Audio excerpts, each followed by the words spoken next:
بسم اللہ الرحمن الرحیم الحمد للہ رب العالمین والصلاة والسلام علی سید الانبیاء والمرسلین۔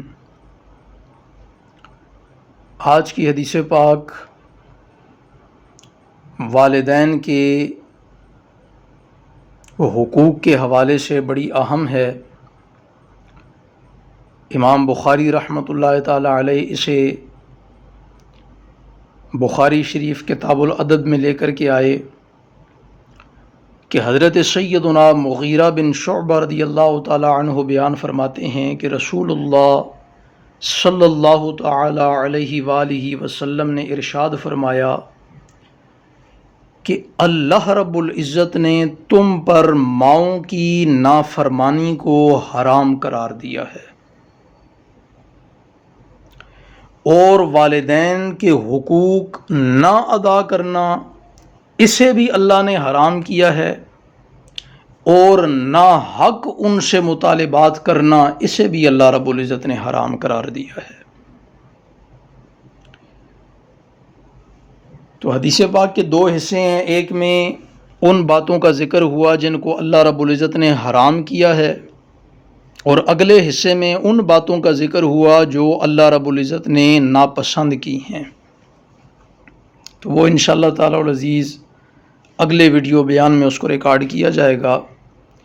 آج صرف اس حوالے سے کہ اللہ رب العزت نے حرام قرار دیا ہے ماؤں کی نافرمانی کو، والدین کی نافرمانی کو اللہ نے حرام قرار دیا۔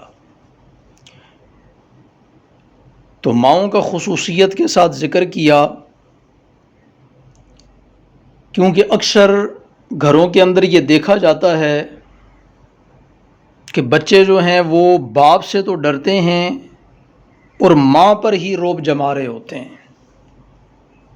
باپ کی بات مان لیتے ہیں لیکن ماؤں کی نافرمانی کر رہے ہوتے ہیں، اس کی شفقت کی وجہ سے، اس کی نرم دلی اور رحم دلی کی وجہ سے۔ تو خصوصیت کے ساتھ رسول اللہ صلی اللہ تعالی علیہ وآلہ وسلم نے ارشاد فرما دیا کہ اللہ رب العزت نے ماؤں کی نافرمانی کو حرام قرار دیا ہے۔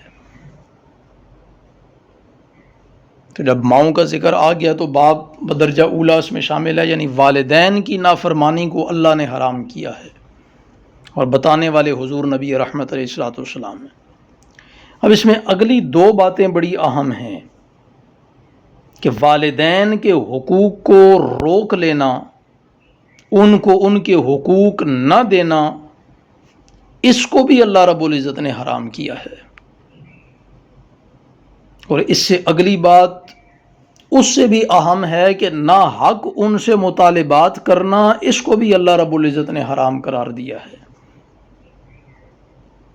تو آج ہو سکتا ہے کہ بظاہر اولاد والدین کی نافرمانی نہ کر رہی ہو،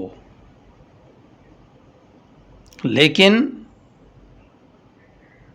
اکثریت ایسی ہے جو اپنے والدین کے حقوق پورے نہیں کرتے، اور حقوق پورے نہیں کرتے لیکن نا حق مطالبات ضرور اپنے والدین سے منواتے ہیں۔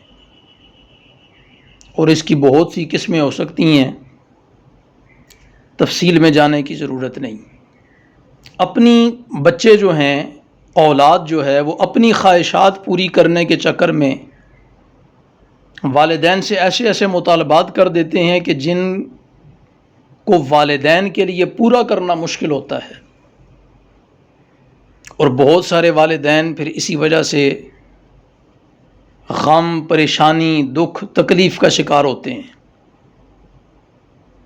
ڈپریشن اور انزائٹی میں چلے جاتے ہیں۔ کیوں کہ وہ اپنی اولاد کی بے جا خواہشات پوری نہیں کر سکتے۔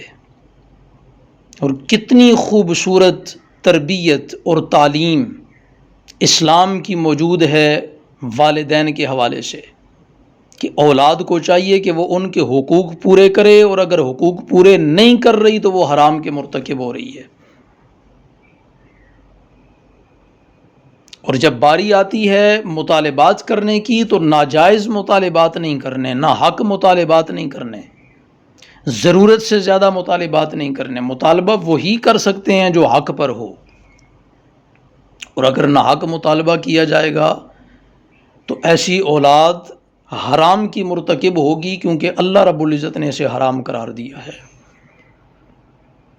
اللہ رب العزت ہمیں سمجھنے کی توفیق عطا فرمائے۔ والدین کا ادب، احترام اور ان کی عزت اور ان کے حقوق پورے کرنے کی اللہ رب العزت ہمیں توفیق عطا فرمائے، اور ان سے ناحق اور ناجائز مطالبات کر کے اللہ رب العزت ہمیں حرام کا مرتکب ہونے سے محفوظ فرمائے۔ تو والدین کی عزت کریں، والدین کا ادب کریں، والدین کا احترام کریں، والدین کے ساتھ حسن سلوک سے پیش آئیں، والدین کے تمام تر حقوق پورے کریں، اور والدین سے کسی قسم کے کوئی ایسے مطالبات یا اپنی خواہشات ان سے پوری کرنے کے لیے نہ کہیں کہ جو وہ نہ کر سکتے ہوں۔ اللہ رب العزت سمجھنے کی توفیق عطا فرمائے، اور دین کے مطابق اپنے والدین کے ساتھ رویہ رکھنے کی اللہ رب العزت ہمیں توفیق عطا فرمائے۔ وآخر دعوانا الحمد للہ رب العالمین۔